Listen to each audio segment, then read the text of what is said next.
இதுக்கு முன்னாடி போட்ட வீடியோலயே சொல்லியிருந்தேன். இந்த மாரி அடுப்பு வந்து பார்த்தீங்கன்னா, இந்த மாரி பிரச்சனையால உள்ள வந்து எரியவே எரியாது. விறகு வெளியில தான் வந்து தள்ளிட்டே வரும். ஸோ புகை வந்து ஃபுல்லா வீட்டு ஃபுல்லா வரா மாரி ஆயிடும். அந்த குழல் வழியா போவாதுன்னு சொல்லிட்டு, எனக்கு வந்து தனியா இத ரெடி பண்ண தெரியாது. நான் பின்னாடி போயிட்டு அந்த நெறைய தூள்லாம் இருந்தது. அது எல்லாமே எடுத்துட்டேன்.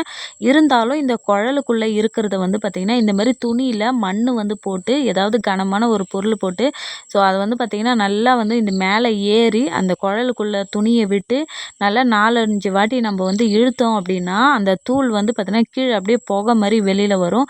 கீழ இருக்கிற இந்த சந்து வழியா இருக்கிறதெல்லாம் நான் காலையிலேயே எடுத்துட்டேன். ஆனா, அந்த குழல் வழியா மேல போறதெல்லாம் வந்து பார்த்தீங்கன்னா, இந்த மாரி தான் எடுக்க முடியும். நான் எங்க மாமியாரும் நாங்க ஏணியில ஏறி பார்த்தோம். பட் ஆனா ஹைட் எத்தாததால எங்களால பண்ண முடியல. எங்க வீட்டுக்காரரு நைட்டு தான் வந்தாரு. ஸோ, இப்ப வந்து ரெடி பண்ணா தான் காலையில நிம்மதியா அடுப்பு பத்த வைக்க முடியும்னு சொல்லிட்டு நைட்டோட நைட்டாவே வந்து பார்த்தீங்கன்னா, ரெடி பண்ணியாச்சு. அவ்வளோதான். இந்த வீடியோ பிடிச்சிருந்தா லைக் அண்ட் சப்ஸ்கிரைப் பண்ணிக்கோங்க. வீடியோ பார்த்ததற்கு நன்றி.